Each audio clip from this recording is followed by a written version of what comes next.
അപ്പോഴേ ഈ ഒരുങ്ങി കിട്ടി എങ്ങോട്ടാണ് പോകുന്നതെന്നറിയോ? ഒന്ന് അമ്പലത്തിലേക്ക് പോവുക കേട്ടോ.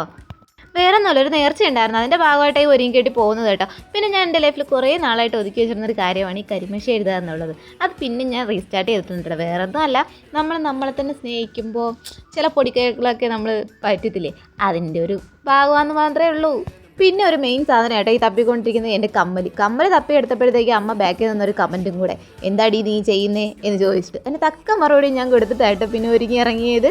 പിന്നെ ഞാനൊരു തിരുവനന്തപുരംകാരിയാണ് കേട്ടോ, അപ്പോൾ അതിൻ്റെ ഒരു സംസാരവും കാര്യങ്ങളൊക്കെ വരാറുണ്ട്, അത് നിങ്ങൾ ക്ഷമിച്ചേക്കാം. പിന്നെ ഞങ്ങൾ പോയത് കാറിലാട്ടോ പോയത്. പിന്നെ എൻ്റെ അമ്മയും കുടുംബക്കാരും അല്ലേ, അപ്പോൾ പിന്നെ അവർ കുശുമ്പും കുന്നായ്മയൊക്കെ പറഞ്ഞു, എന്നെ ബാധിക്കുന്ന കാര്യമല്ലാത്തതുകൊണ്ട് ഞാൻ മൈൻഡും ചെയ്തില്ല. പിന്നെ നേരെ ഞങ്ങൾ അമ്പലത്തിൽ പോയി വിളക്ക് നേർച്ച വെച്ചിട്ട് അവിടെ നിന്ന് ഇറങ്ങിയപ്പോൾ സന്ധ്യയായി. പിന്നെ നേരെ അശ്ബുഷൊക്കെ കാണിച്ച് കുറച്ച് ഫോട്ടോസൊക്കെ എടുത്ത് അതൊന്നും ഇതിൽ ആഡ് ചെയ്യുന്നില്ല കേട്ടോ. അപ്പോൾ ഈ അമ്പലത്തിൽ പോയ വീഡിയോ ഇവിടെ എൻ്റെ ആവുകയാണേ. അപ്പോൾ ടാറ്റാ ബൈ ബൈ, അടുത്ത വീഡിയോ പിന്നെയും കാണാം കേട്ടോ.